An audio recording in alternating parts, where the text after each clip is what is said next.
I apologize for my English, it's very, very bad. But I promise you to next time I will improve my English level.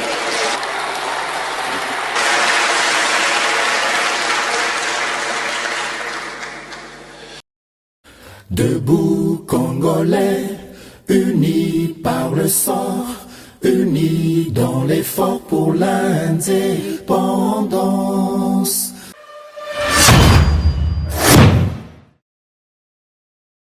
Batela Ekolo, Bendele Koyate.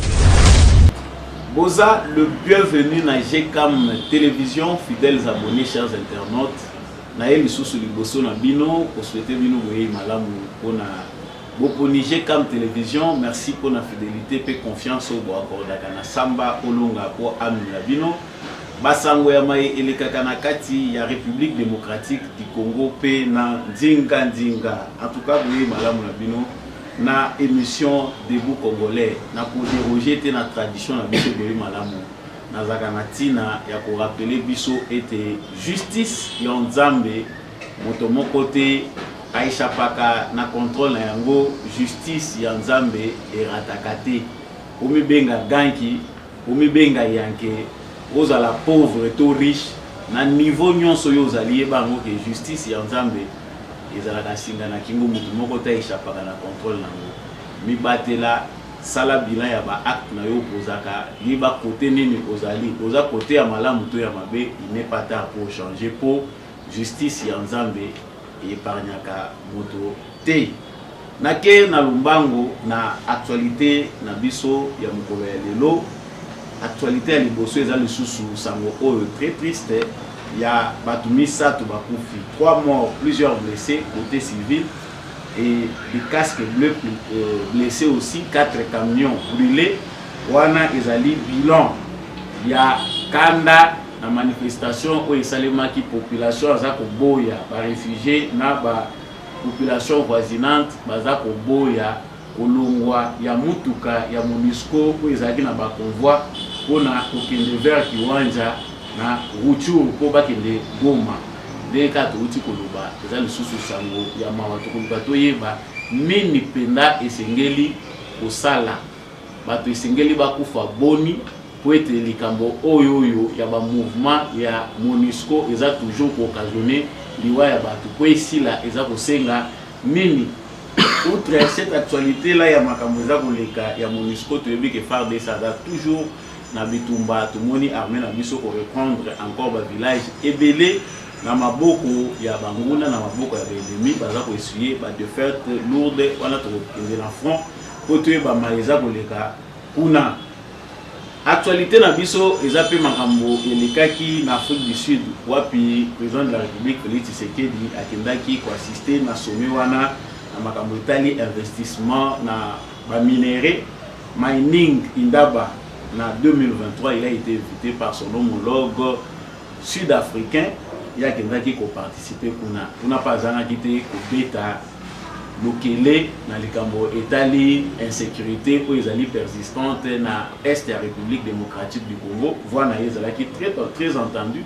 Beaucoup de vidéos na a Bogolanda Magamutata Mokonzeko la Lubaki pour na Italie diplomatie dans secteur ya mine et l'oroni ya senga qui communauté internationale. Par na biso pe zanini anglais na français mitune za libelé to za mituna entre français na anglais président de la République a outi ko sala déjà au pesa biso moi exemple biso nyonso to ba na ko s'exercer malemu ko ka mopé na kati ya émission oyo to ko lobela pe toujours na cadre d'actualité na biso décision oyo c'est sacré azui pour na makambo itali ba chaîne rwandaise to e bango ki na République démocratique du Congo via bouquet à Canal Plus oyo azali moko ya ba médias internationaux minene oyo bayaka kotalela biso makambo ya bilili oyo totalaka Canal Plus aza très implanté na République démocratique du Congo ba musu balanda ka yeko na RTNC ba musu skutu ba bloka na RTNC na Canal Plus balanda ka chaîne ya Rwanda décision izoami président ya c'est ça que Christian Bosembe a eu décision que pendant 90 jours c'est ça que Canal Plus a coquille sous pour permettre que les chaînes rwandaises, quelques chaînes Oyo et mettre en Congo et mettre les sous. Désormais, pour une durée de 90 jours renouvelable, Bango, Bakotika les sous comme la chaîne na Bango wana a pas na biso te po et pas na Bango pe ezali lolenge moko, ba chaîne na biso RTNC Molière na ba chaîne sous Oyo ezaka na bouquet Canal Plus Bango pe ba suspendre yango. Tokolobela toujours pays wana na basanga na biso bongo tokosukisa na likambo oyo sango ya justice na biso eza kopesa kaka bato maladi. Devons-nous conclure que justice na biso po olonga il faut ezalaka na union sacrée ezali lokele oyo bato baza kobeta mingi sujet oyo ezogelinga mingi po bino bosengi mpe tolobela yango nini esali ete DG Asnel oyo azalaki condamné à 1 mois de servitude pénale kaka na kokanga ye kaka na intervention ya kolibérer. Pourquoi notre justice ne peut pas respecter les principes, les lois comme dans un état de droit? Banani wana baza toujours kocha justice na biso na kokoso po ete ba individu ba respecta na yango te. Dossier ya DG Asnel ndeko za la parenthèse na biso ya émission oyo ya mo ete tusukisa. Napesi bino lisusu une fois de plus botondi mingi pona bokoni GCAM télévision. Merci na bino ndenge bozo continuer kopesa samba olonga confiance. Nasenga toujours ceux qui zambala ya liboso pour s'abonner na chaîne pour manquer actualité na bisoté surtout soutenir la chaîne GCAM télévision pour moni ba numéro eza en bas écran na bino. Bolingi GCAM télévision continuer pour informer bino de manière instantanée tout le bilaka ba sujet nyonso pour apprécier ka analyse ya samba olonga na programme na biso.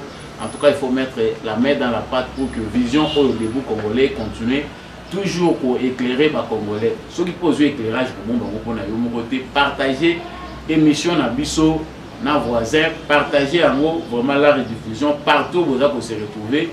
Vous avez FARDC na motema toujours na biso na motema biso mon repère tozali mapinga tombola bendele émission et bandi.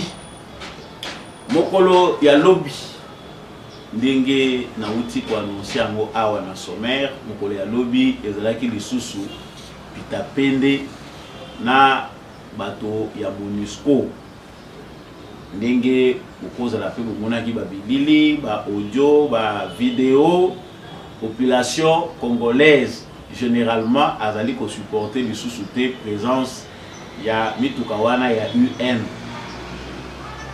Nations Unies asali congolais tellement mabe mingi que congolais azali susu na motema ya ko supporter te aussi to dépasser seuil ya tolérable donc awa na minute oyo intolérance ya ba congolais eza na justification nango mituka ya ONU elegaka lisusu na kimia te na babeli na babutembo ba place nyonso mituka ya ONU eza très mal vu ndenge lelo pe toza komona force régionale déjà Bazali peut déjà kolamba ngo, c'est la même image qui est collée aussi, la même étiquette est collée à la force régionale qui semble être une force identique à la MONUSCO qui reste inactive pendant que des milliers de Congolais sont massacrés chaque jour.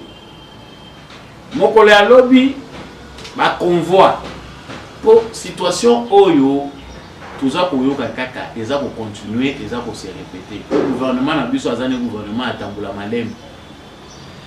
Ba réaction ya chaud ndenge zalaka kena likamu susu pe bo vandeli yango penda soki ezo senga bozo banganga soki ezo senga banganga na nzambe ko c'est le pouvoir de Félix Tshisekedi ndemu président pouvoir moko za na bénéfice ya kozala accompagner na ba prophète na ba pasteur rebelle to ba pouvoir elekaki batu ba pesaki bino ba pasteur tendingi sao bokomi na ngolelo président azana oreille moko très attentive na o nyonso basali na nzambe baza ko pesa parce que azwaki mboka na ye apesa mwana maboko ya nzambe alobi kamba yo za maître nous sommes que des simples instruments. La MONUSCO gouvernement na biso aza kotala bana oyo eza 5e ou 6e fois oyo convoi ya MONUSCO eza arrêté stoppé par des populations ba manifestation spontanée pour refuser la présence des militaires de la MONUSCO suspecté par la population que bazali de connivence avec le mouvement rebelle. Chaque fois que bango baza koleka na ba convoi na bango, la population o etika la kanasima surprise o bango bazwa. Ezaka ki convoi ya MONUSCO soki eleki yebage mikolo eza kolanda force mouvement moko rebelle ekoya ko attaquer ba village wana. Ba bomaki bato o adefa leki wana o nini leki. Tosi toyebi biso nyonso au sein de la force des nations, de la mission des Nations Unies, il y a la mafia qui s'est aussi installée. Na ba militaire oyo baza en même temps na tenue ya Nations Unies, en même temps bazali ko collaborer na ba mouvement terroriste na ba mouvement rebelle, bazali ko pesa ka bango ba renseignement na ba information. C'est un système qui s'est développé en absence d'autorité de l'État comme nous l'avons vécu dans l'époque à Joseph Kabila. C'est-à-dire lorsque nous avons contre le terrorisme, nous allons faire l'aspect où que bateau na Congo bamoni na bango des kilomètres et des kilomètres non contrôlés. Bakuti penda donc aux autres la mboka banda outi koto tamboli soki 500 km ozomona na yo soldat te ba mesane na bango ko baluka ko ere. Mais la population a supporté. Lobby, makambo oyo eleki na ba réfugiés ya Kanyarushinya, bakombo eza passe excusez ngai bandela biso Kanyarushinya. C'est au Congo, bato balobaka o Nyakeru, soki nya awe pa na biso ezate. Ces noms ici, ce sont des noms congolais. To mesana nango pe poto yeba poso yo za na ouest. Aux autres, oui, bah combo nyonso ezaka na STT. Tant aux autres kutana nango lokwa basi ba enclave biso. Ozomona mutu nyonso soki ba lobi Nyamugabo lobi Rwandais. Oki kombo ebandi na ra lobi te wana ya biso te ezaka ya Rwanda. Il y a des noms comme ça aussi à l'est du Congo, des vrais Congolais de père et de mère. Voilà, je retourne au sujet. Na Kanyarushinya batu babimaki. Ndenge bozomona na ba vidéo wana en pleine nuit. Le soir, la nation abimi bazana kanda batali tala convoi mulai ya MONUSCO. Bozo kende lisusu wapi. Bozo baluka kaka na mboka na biso tozomona bino tina place bozo kende te. Lokola bozo baluka ka bo tozomona pe solution na bino te na bamboka na biso boleka lisusu te. Et comme d'habitude mabanga population aza ko supporter te mabanga ebandi ba casque bleu ya MONUSCO baza pe na ba limite na bango selon ba principe ya mosala na bango lorsqu'ils sont attaqués comme ça par la population moyen de défense ezanine comment ils peuvent faire pour se défendre ba tir à sommation ezalaka ba tir ya défense ezalaka. Comme d'habitude, les Congolais sont tués par des gens aussi basés censés protéger. Je vous laisse d'abord suivre ces courtes vidéos. Ils ont un vidéo amateur. Ils ont illustré mes propos et puis on revient.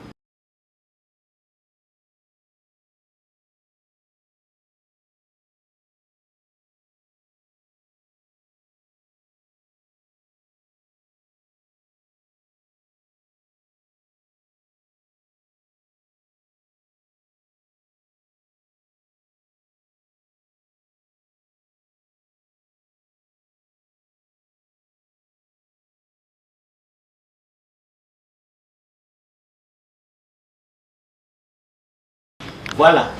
Ndenge moni na ba vidéo wana ba mususu na kanti bolandaki yango na ba téléphone na bino, c'est triste enfin. Toza komituna, il faut au juste combien de morts à l'est du Congo. Tutina no mort ba mort oyo ba ADF bazoboma, oyo ba M23 bazoboma, oyo ba mouvement mususu rebelle oyo nanu baza koyoka te baza koboma. Il faut au juste combien de morts pour gouvernement ya RDC avant de sa MONUSCO, comme ce qu'on fait nos frères au Mali et ailleurs avant Basila Nanabango. Qu'on limiter le déplacement na ba mouvement ya ba MONUSCO. Et ça pour la RDC.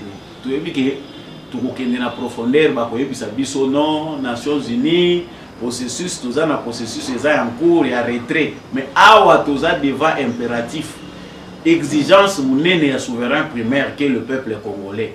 C'est depuis 2021 de balobaïe processus ya retrait progressif ya MONUSCO. Il faut ça pendant une durée de 4 ans. Tito comme en 2023, 2024, nde tokoyeba pour finaliser na bakosala retrait définitif. Mais enfin, on comprend que dans le moment où tous allons décider pour que tout se prendre en charge, tout se libérer dans les Nations Unies, de manière générale à servir mission de les côtés, les appels moment où le problème est comme à révéler. Nous avons fait ce constat-là pour voir que les Nations Unies nous prennent en otage. Vie anomalie bazanango ou tan sommet à Mukili. Échec il y a Nations Unies zaka pour na promoter ça échec il y a mission des Nations Unies na Mukili Mobimba. Depuis 1945 oyo Nations Unies a créé batikali ko résoudre te ko pesa kimia na mboka mokote. Bisika nyonso bango baza ko kende bazo tika ka bitumba. Bisika nyonso baza ko kende mabe za ko bakisa ma de plus en plus. Sikoyo devoir à domicile aux Nations Unies lingala kisa biso. Parce que awa basi batali sibiso clairement Nations Unies a dit pour eux ils sont incapables de combattre M23.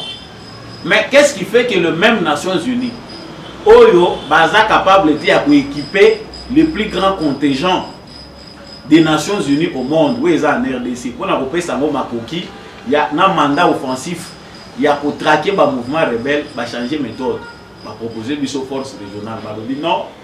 Nous sommes prêts pour financer Bino, mais cette fois-ci avec des forces africaines mieux équipées, mieux formées, pour prendre en charge, pour relais ya musala Nations Unies azosala. C'est-à-dire que nous les Nations Unies, nous continuons à makita, il y a ba état na ba état, ba sangana pour résoudre le problème. Ce qui financement ils ont pour dans les Nations Unies, je pense que le gouvernement congolais doit toujours tirer des grandes conséquences.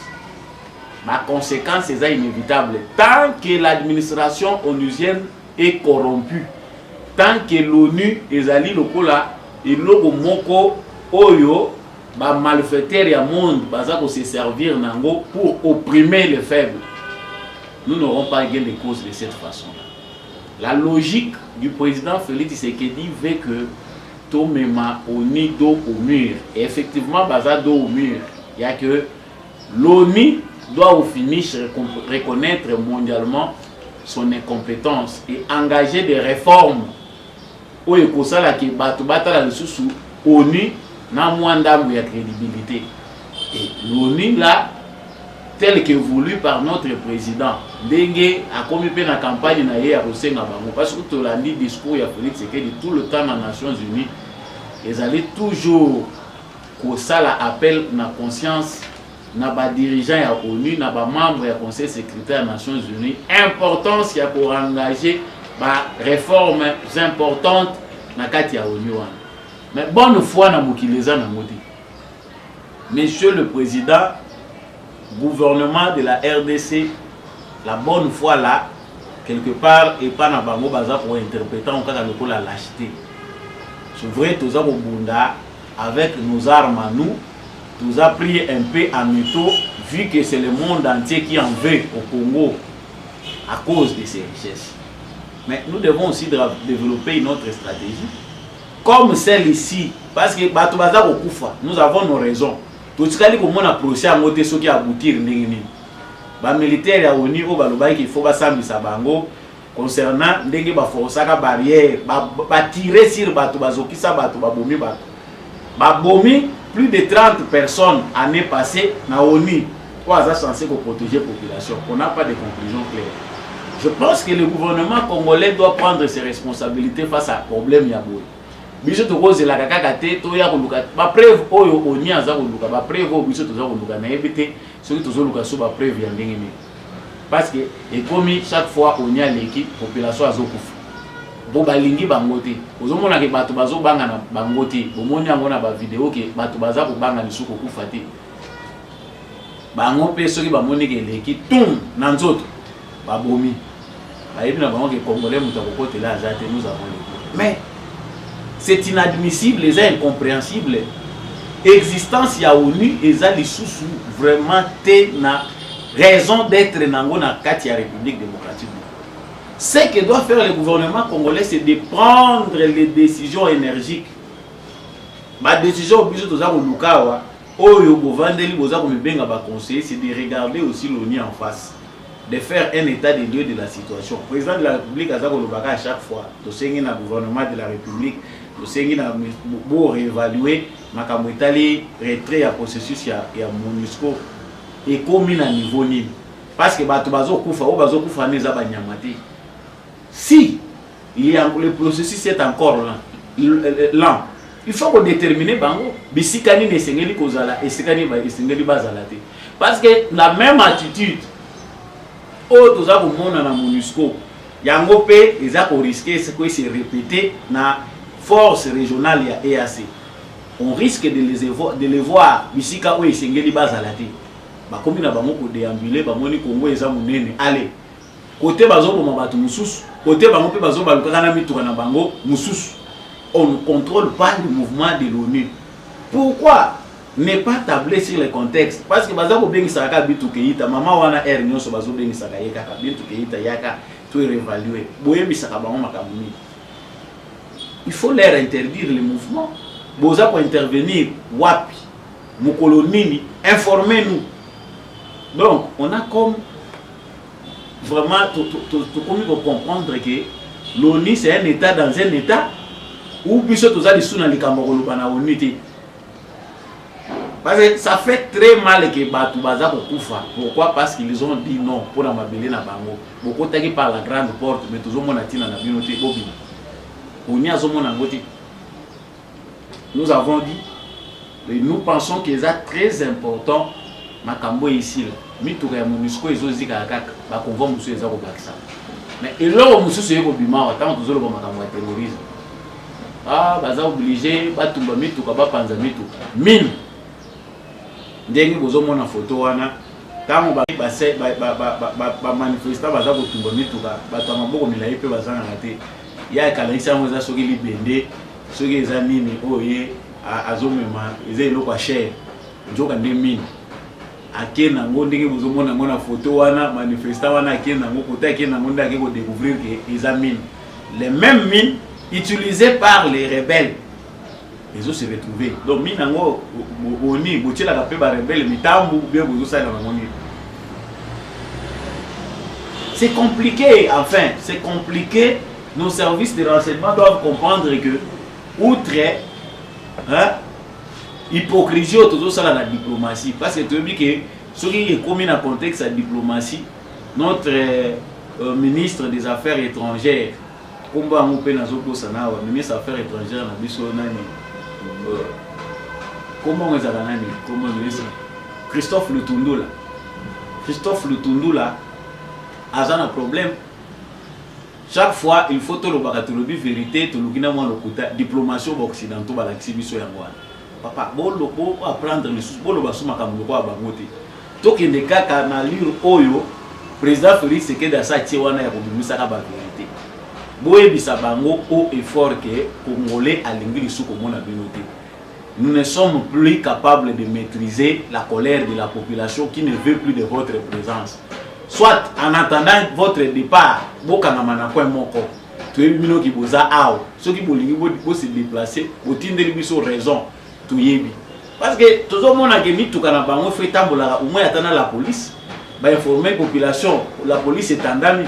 C'est que comme le sous police na biso au lieu protéger population azwa ka charge ya kobanda ko landela ka mituka convoi ya oni pona kopekisa ke population simba ngoti. Ça c'est nulle part au monde. Biloko aboisa la kati. Service de renseignement congolais considérait l'ONU comme une force négative. Fouiller dans leurs affaires, maîtriser bien leurs mouvements. Sinon pas, le chaos est planifié par certains, parce que les autres vont comprendre que le changement est impératif. Mais les Congolais n'ont pas le droit que tout ce que la bango ka oyo munene zawana ba Congolais bango moko ba kambango e kosimba te. Il faut tous à la canne le moko na biso na kati. Yango tamu Tshisekedi la musi va o ba lobiter. To yindi cela il va finir par céder. Alors prenons toutes les mesures possibles. Le problème aussi avec nos politiciens c'est qu'on a là un président là qui réfléchit, qui a la volonté politique. qui est une bénédiction. Mais où sont les philosophes qui vont accompagner? Chaque fois quand le président a c'est un homme d'affaires et yo moko mituna kaka tango ye pemeni ya président soki ya solo tango bokoma ka pemeni ya président bozalaka vraiment animé d'un instinct patriotique parce que oui toyebi ke lelo ndenge naza kotiama ke lelo soki batie nga conseiller ya président de la république na domaine moko songolo pakala j'ai des intérêts directs à moi mais le devoir veut que avant d'intérêt na yo omona nanu ya mboka parce que ya yo ekoya kaka na kati ya o ya mboka. Non, batie au kaka lelo komi koluka ko o naza na marché moko boye ba commissionnaire baninga balongolaki bango ezali kola ba faire yo po ye obandi ba faire na kotanga kombo te tozozwa déjà makambo na bino prochainement tozobanda suma kelele. Les conseillers du président sont dans l'ombre mais parenthèse oyo tout bloqué. Donc pour conclure ces points qui concernent Makambouya, Monisco, en tout cas, l'idée de Yangoana.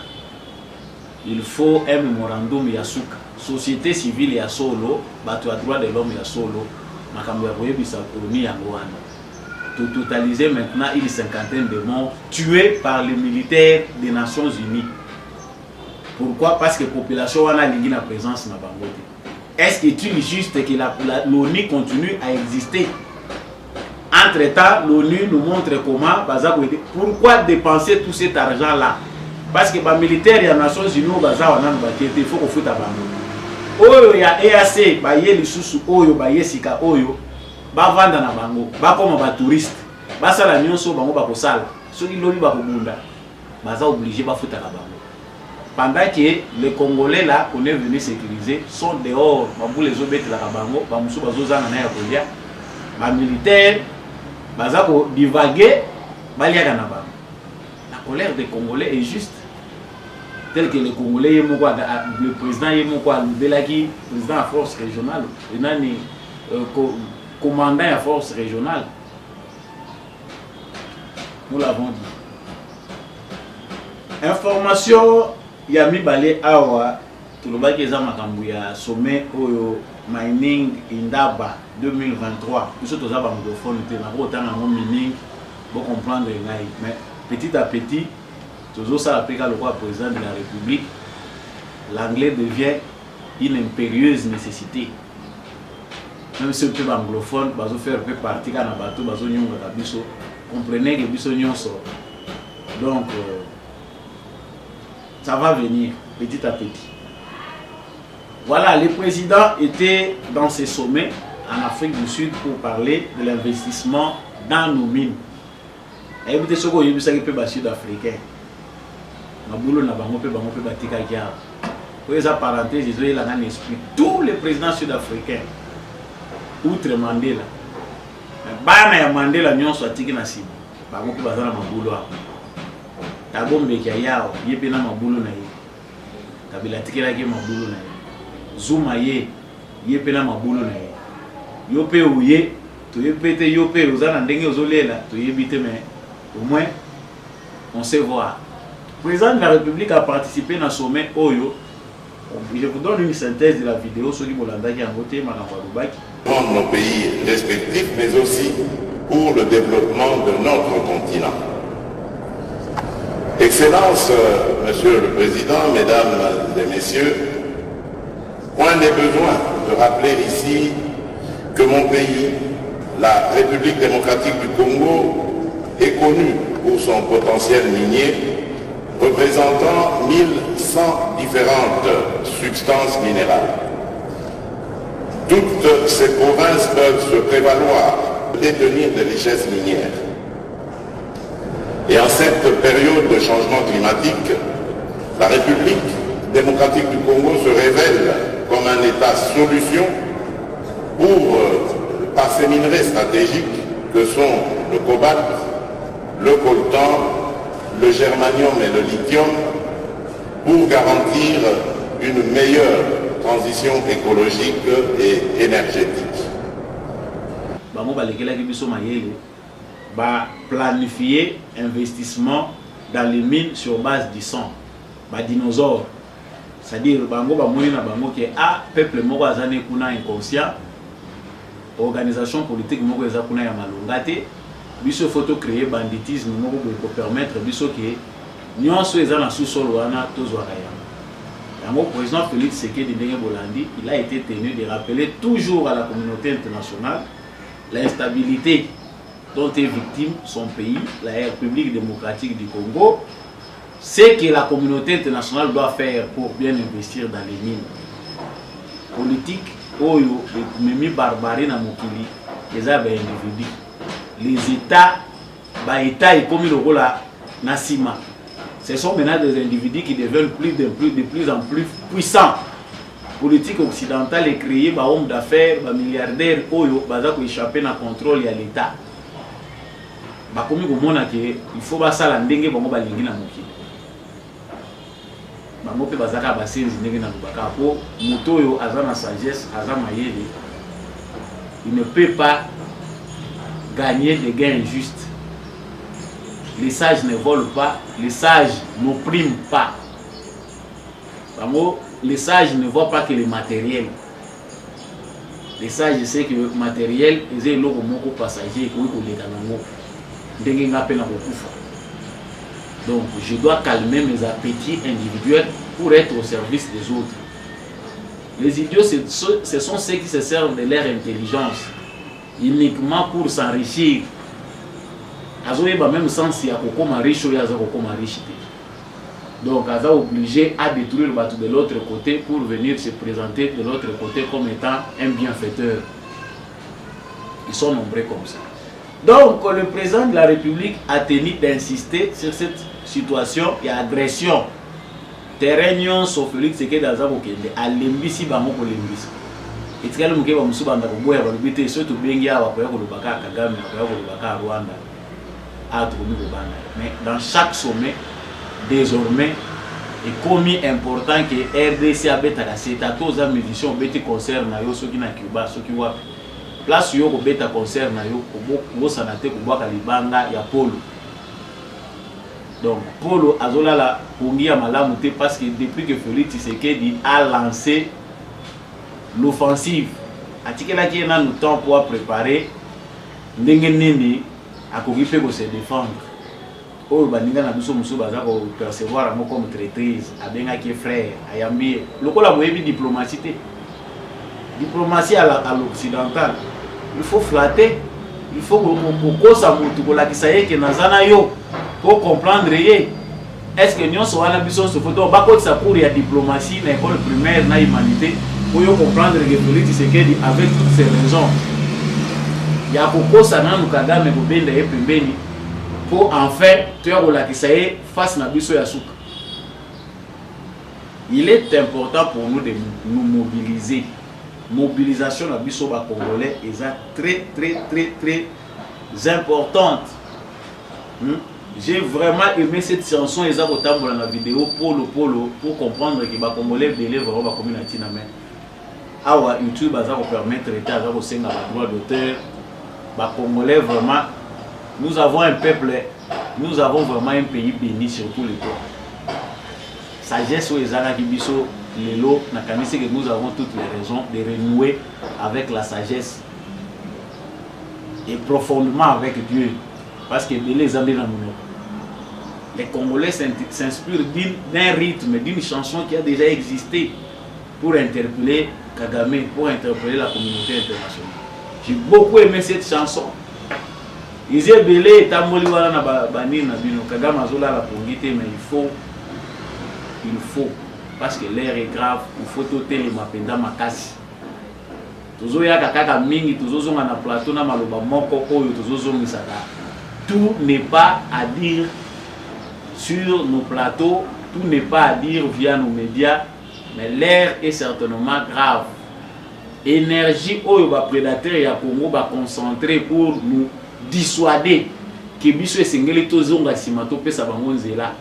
Si nous ne comprenons pas que biso peut faut utiliser les restes de tout ce que nous avons beaucoup à donner pour tout bénéficier de la richesse à Boga na biso. Sans cela ba kotika la biso eloko. Tshisekedi, quand vous suivez les discours des Congolais à longueur de journée, c'est Tshisekedi comme cible là-bas. C'est insensé. Tshisekedi a fait une voie par laquelle vous pouvez reprendre le contrôle de votre pays. Mais en échange, les Congolais pensent que Tshisekedi c'est leur ennemi. Je ne dis pas tous les Congolais parce qu'il y a des Congolais honnêtes, des Congolais qui comprennent. Mais il y a des attardés, il y a des Congolais qui souffrent, qui ont des problèmes spirituels. Parce qu'il y a des problèmes spirituels. Ce qui vous avez raison juste. Mais raison juste, il y a il faut y avoir que l'état spirituel est médiocre. Donc les Congolais aujourd'hui qui jugent Tshisekedi, certains n'ont pas une approche d'amour. Approche na bango est basée na ba sentiment na bango na ba limite na bango. Limite et esprit na bango. Mususu profondément dans l'obscurité pendant des années azali na espoir ata muketa ko information moko iza pour apparaître le quoi lumière et éclairer. Atumusu bazoko ina Tshisekedi à cause de l'ignorance. Mais notre cible d'aujourd'hui, Tshisekedi c'est un humain. Il peut faire un faux pas. Parce que jusque-là, tout ça, vous voyez, qui les a pour reprocher. Après tous ces 4 années de règne. Si vous avez une liste de crimes, vous trouvez que des bêtises dedans. Vous trouvez ignorance, il y a tout un peuple, il y a une liste de Makambo pour reprocher à Tshisekedi. Peu de choses sont liées à l'expérience d'un individu qui n'était pas président de la République, mais qui a été préparé, arrivé. Il est devant une contrainte. Il y a nature, il y a batu, musenzi na biso ba Congolais. Nde mutu eza frère na makambo belé. Yo la tanoka. Ah mais ye moko pe président pas ça yibi na ça ya ça yibi ça kieke. Na mboko ta muzoko ma président yeba ba kolati sona ya yote. Et donc na mo culture ba Congolais to yibi te soki ko changer. Mais c'est ça, c'est qui est devenu les Congolais. Donc pour terminer cette parenthèse de mining indaba na sommet au investissement dans les mines, le président de la République, c'est vraiment un orateur. Vidéo Oyo et ce qui singa mingi denge président Azo Mikola anglais na ye, Azo s'excuser. J'ai profité aussi de cette vidéo pour réveiller biso pe ba Congolais to ye ba kolanda kambisa landa kama les autres. Mais suivons d'abord cette courte vidéo et puis je reviens. Vidéo wana ya nani? Ya président wana.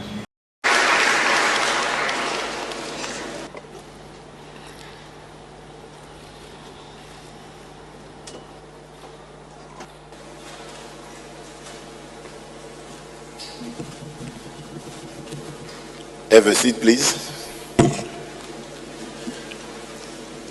I apologize for my English. It's very, very bad.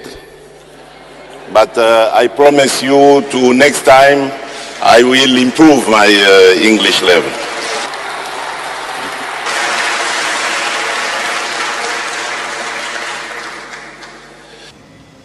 Voilà. Le président s'excuse bien en anglais.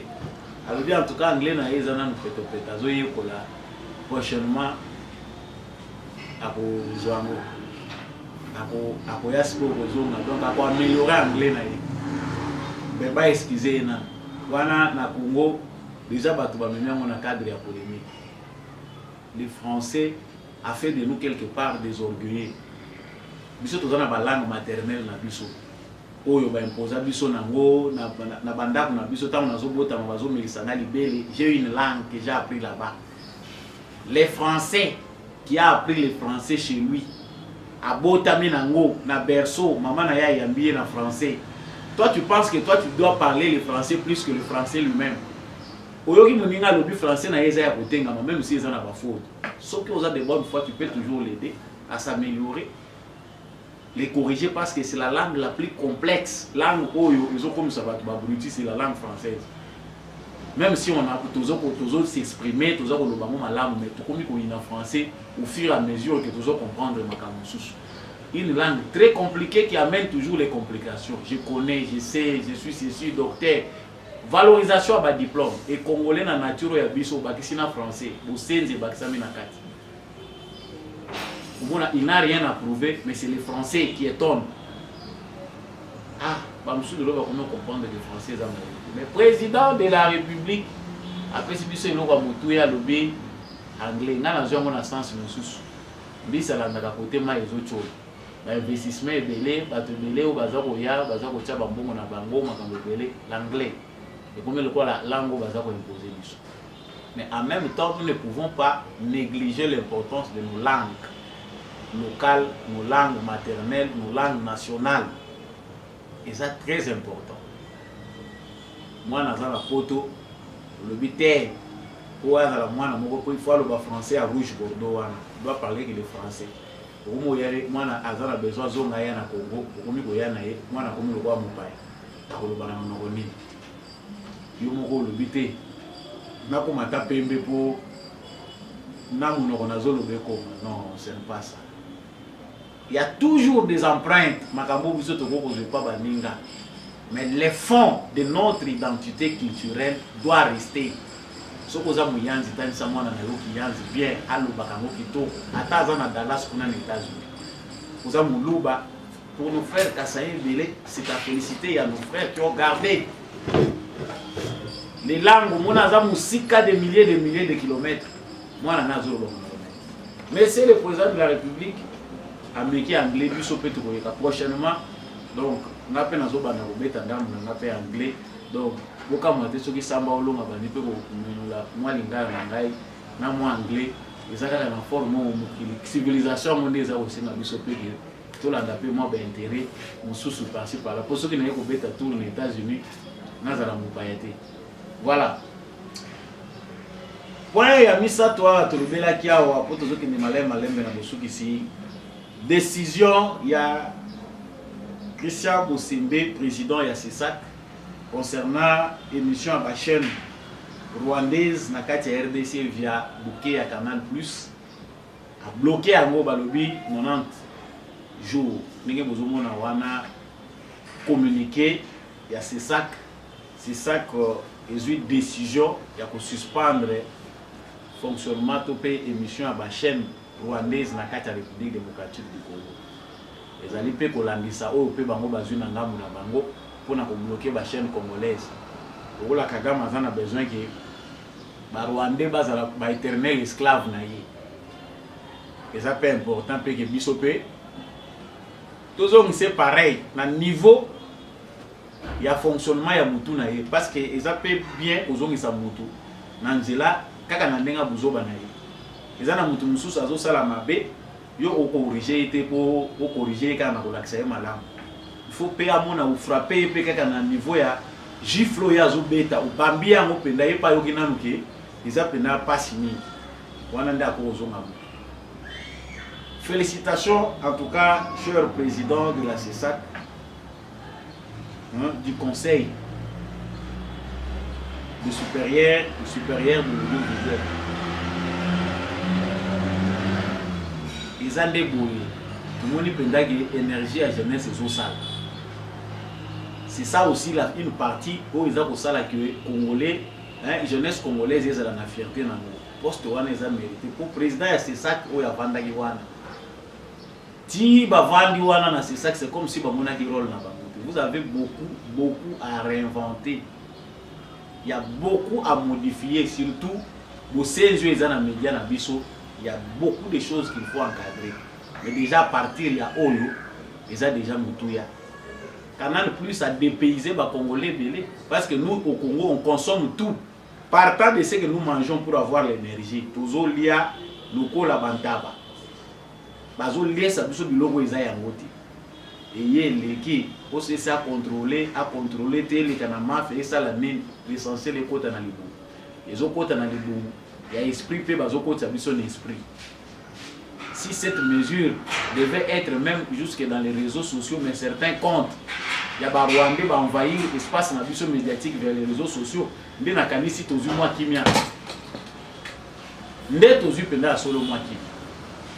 Mais Oyo, les amis, que c'est un début, il faut du sérieux travail là-dessus dans le Conseil supérieur de l'audiovisuel pour les journalistes et les Congolais, les communicateurs et les devoir et patriotisme pays ali. Donc, on peut pas nous sans qu'il faut censurer la malobana yo, mais beko pe ambo kezali.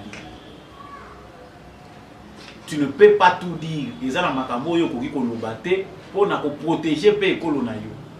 Les journalistes aujourd'hui chez nous, liberté, ceci, liberté. Yo bazo futa yo à partir de l'Europe. Tu t'appelles journaliste au Congo, mais ceux qui basi mio awa na Europe au droit de l'homme. On sait qu'il y a beaucoup d'argent qui circule maintenant. Mbongo ebele babimisi balobi bango il faut pas saper image ya Félix Tshisekedi. Campagne wana makambo wana ezongi lisusu. Il y a d'autres journalistes en formation, ba mususu ba ko uta poto ba ko ya ba mususu ba ko saela moi partir à Libanda ba ko mibenga tuzo kima parce que na Congo bazoluka bakanga biso. Boye bango ke o mususu akima kia wana kotana kutu kombote. Ba mususu boko mona bango ba ko sala suma kambo yanko ko akima ke ndoko vanda la Libanda. Abanda ko fingi la partir à Libanda, abanda ko pesa ba information ya mabe à partir ya Libanda. L'argent circule parce que les médias internationaux veulent contrôler l'opinion congolaise. Nos médias nationaux n'ont pas le contrôle de l'opinion congolaise. Les partis politiques, ils ont bataille na bango. Le parti local la UDPS, ils ont une forme pour s'imposer l'opinion sur base de la popularité. Donc, Moutuna influence, le Congolais faible ne se retrouve même pas. C'est ça qui doit jouer son rôle. Organisation Nabino, Biso, journalistes, tout ça, oui, vos organisations, oui, mais la loi doit être appliquée. Ils ont dit que non, journalisme en danger, journaliste en danger. Il a dit que dans le yozo loba, loba n'importe quoi, pour ceux qui battent au maboko, lobi que non, ils sont journalistes à menacé. Même aux États-Unis, on arrête les journalistes. Nous avons dit, chers téléspectateurs, mais na lobaki na reçu bisate sans que le makambo ezo usale national te mavana pour mawana national je tiens à faire un petit commentaire dans la vidéo bozolanga. Il y a critique, il y a ba médias belges, ces médias belges par rapport à la situation à RDC. Écoutez, suivez cette vidéo.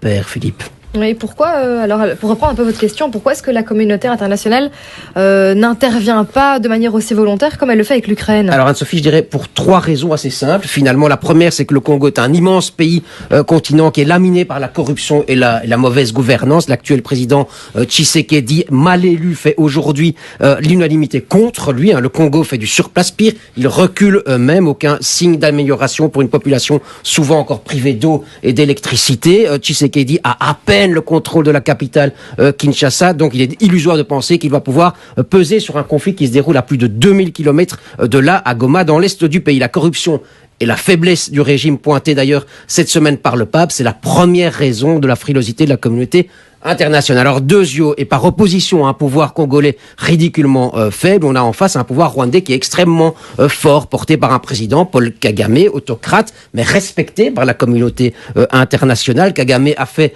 de son pays un exemple du développement en marche forcée, sécurité, régime militaire, investissement étranger massif, par exemple de la part du Qatar. Le Rwanda préside même la francophonie et accueillera l'année prochaine les championnats du monde de cyclisme, excusez du peu, comme qui dirait. Kagame est puissant. Il n'y a donc pas grand monde dans la communauté internationale pour le remettre à sa place et lui demander de ne pas soutenir les groupes rebelles qui massacrent au Congo. Et troisième raison, et ça découle des 2 premières invoquées, la lassitude des opinions publiques occidentales et certainement européennes et belges devant l'éternel chaos congolais. Venir en aide au Congo, c'est un peu comme mettre de l'eau dans un panier percé. Je ne sais pas si l'expression est exacte, mais ça veut dire ce que ça veut dire. Ça veut dire que ça ne sert pas à grand chose. L'argent du développement est détourné, il ne bénéficie pas à la population, il n'y a rien à faire. Alors autant détourner les yeux, se disent les Européens. Oui, mais enfin, on peut quand même pas détourner les yeux éternellement, il faudrait quand même bien faire quelque chose. Ouais, et dans ce cadre-là, effectivement, la visite du pape François était particulièrement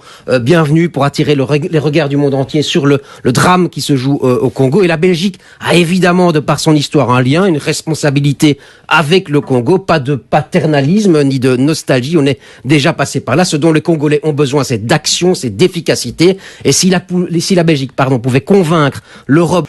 Voilà. Toki makambo ebimi na kati ya vidéo oyo soki natangi yango na WhatsApp na ngai bato ata 40 batindeli nga parce que nous Congolais nous partageons tout mais il faut yo moko po vandeli yango tali na parce qu'après Colette vraiment nous alinga kaya relaxa biso ba leçon. Si aujourd'hui la Belgique les journalistes belges ils ont imprimé dans l'imaginaire collectif que Félix Tshisekedi c'est le mal élu. Parce que ça c'est la pensée des politiques belges. Oyo va soutenir qui la moka. Félix Tshisekedi c'est qu'il est en train de faire biso atabana na biso. Il faut tuer bisa bango que Belgique, il faut finir par côté la Congo na fenêtre ndé et belé ba la moka. La Belgique a déjà perdu le Congo. Si Félix Tshisekedi c'est le mal élu, selon les résultats où il y a bien fabriqués en Europe, Kabila c'était le bien élu tant que vous allez qu'il pendant 18 ans. Pendant 18 ans, la Belgique a continué de collaborer avec Kabila. Babomi Mouzé, Gauthier Kabila, c'était le bien élu. Kagame aujourd'hui c'est un modèle de leadership, de développement. Il gère bien le pays. Banani va commissionner à niveau 1. Mais les gens biloko mususu même temps yo moko yoki bazolo bango ozape oleki oyoki pesi na kanda. Si Félix Tshisekedi c'est le mal élu, Joseph Kabila c'était le bien élu.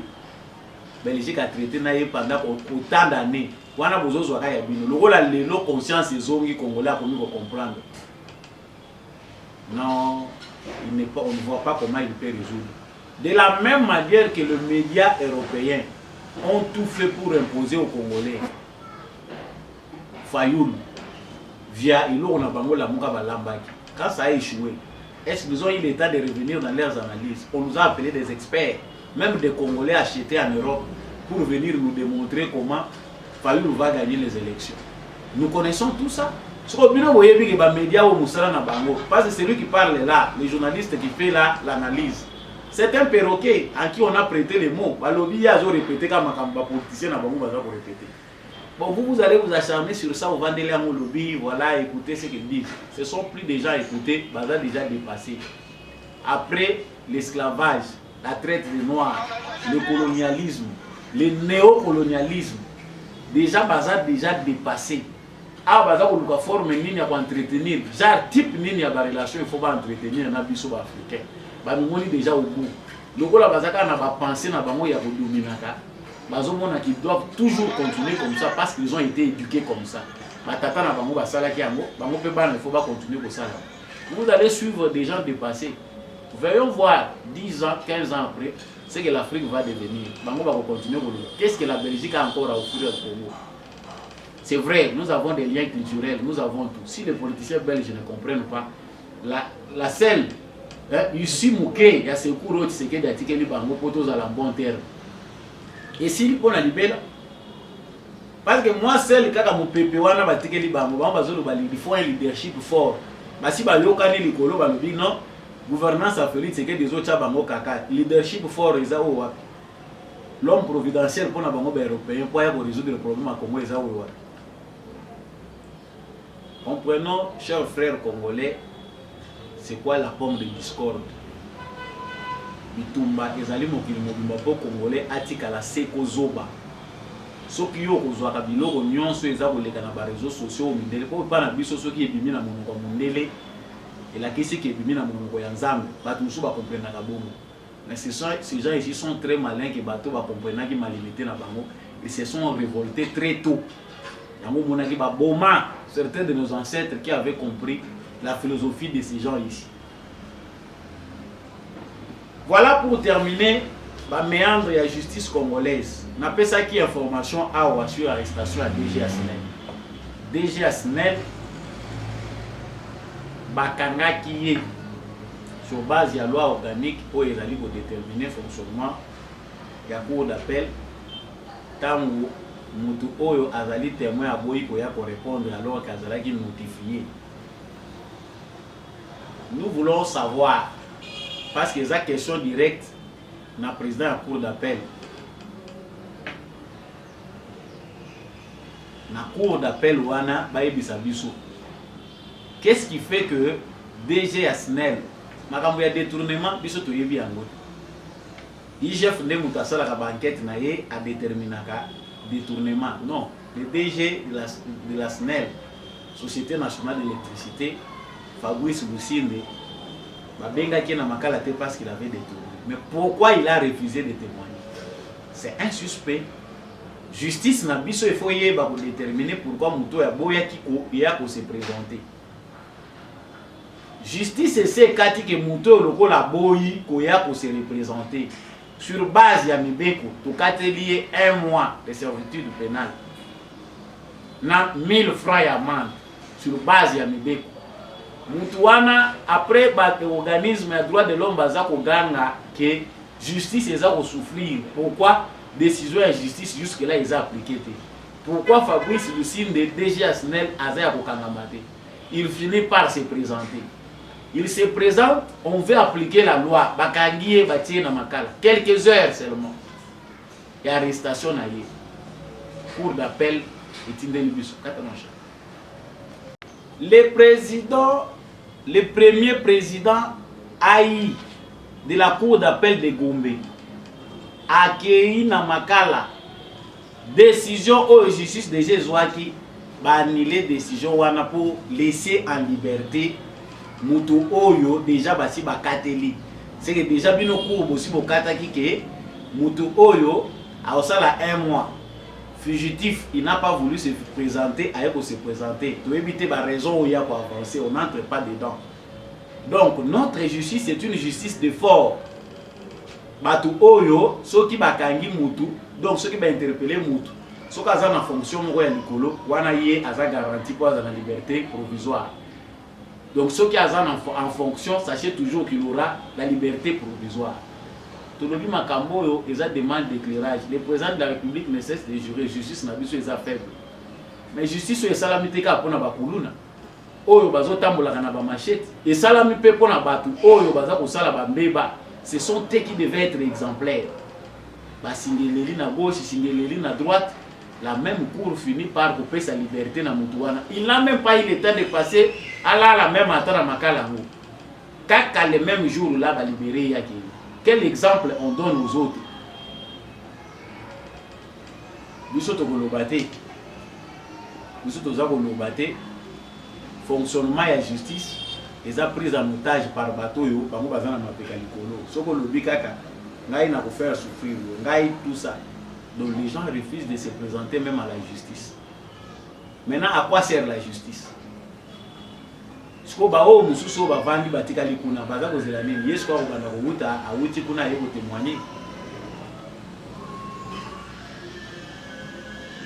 Voilà, chers téléspectateurs, to komi na suka émission na bino, na pesi bino matondo mingi ndenge bolandaka debout congolais avec beaucoup d'intérêt.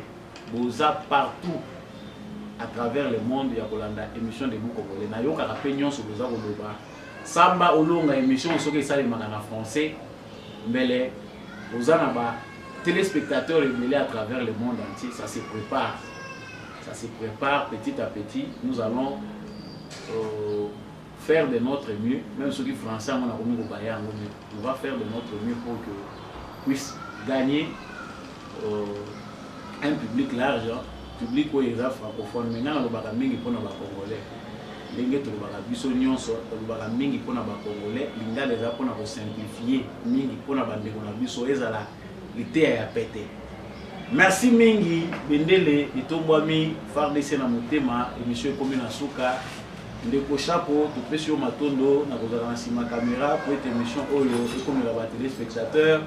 Merci mingi na apôtre Gérard Kabea to pesi matondo na Jean-Louis Timbalanga l'homme de la vérité des urnes.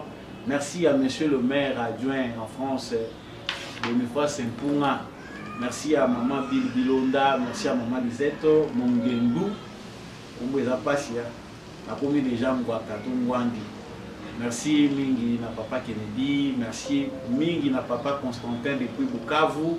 Merci à tous nos téléspectateurs qui suivent Debout Congolais avec beaucoup d'amour, avec beaucoup de partage. Restons congolais, ceux qui peuvent analyser n'a blessé ou quelque part. L'important c'est de rester patriote et congolais dans une pensée républicaine.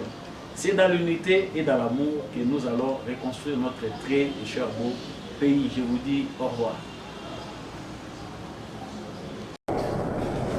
Mesdames et messieurs les chefs d'entreprise, distingués invités, mesdames et messieurs. Avant toute chose, je voudrais remercier les organisateurs de ces assises du Mining Indaba dont le thème de l'édition 2023 est libéraliser le futur de l'investissement minier en Afrique, stabilité, sécurité et approvisionnement. Je tiens également à remercier le pays hôte et particulièrement le président Cyril Ramaphosa,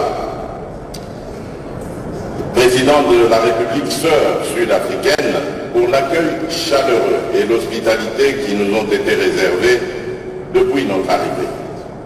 Ceci est l'expression des relations fraternelles existant entre nos deux pays. Ce privilège qui m'est accordé de prendre la parole du haut de cette tribune traduit non seulement la nature des relations que nous partageons avec le peuple sud-africain, mais également l'objectif commun que nous avons en cette période d'utiliser le secteur minier pour changer le cours des événements et relancer notre croissance économique. Indaba Mining est sans nul doute le plus grand forum d'investissement minier africain dans le monde. La présence de chacun d'entre vous témoigne du rôle combien important que joue et doit continuer à jouer le secteur minier pour le développement de nos pays respectifs, mais aussi pour le développement de notre continent. Excellences, Monsieur le Président, Mesdames et Messieurs, point n'est besoin de rappeler ici que mon pays, la République démocratique du Congo, est connu pour son potentiel minier, représentant 1100 différentes substances minérales. Toutes ces provinces peuvent se prévaloir de détenir des richesses minières. Et en cette période de changement climatique, la République démocratique du Congo se révèle comme un État solution par ces minerais stratégiques que sont le cobalt, le coltan, le germanium et le lithium, pour garantir une meilleure transition écologique et énergétique. C'est donc une destination de choix qui offre d'innombrables opportunités. Financiers, exploitants miniers, équipementiers, sous-traitants, recycleurs, chacun peut y trouver sa part. Cependant, il est triste de constater que cette abondante dotation naturelle n'a toujours pas profité au pays, encore moins à l'Afrique, en raison de questions de mauvaise gouvernance enracinées depuis des décennies, mais aussi en raison d'une insécurité savamment orchestrée par des puissances obscures, avides de nos richesses naturelles, comme c'est le cas présentement dans la partie est du pays, en l'occurrence la province de l'Ituri et celle du Nord Kivu, avec le mouvement armé, le M23, qui n'est autre qu'un déguisement d'un voisin belliqueux, le Rwanda, obnubilé par nos richesses, mais malheureusement maladroit dans sa méthode pour y accéder, préférant la guerre plutôt qu'un cadre paisible d'échanges fructueux, gagnant-gagnant.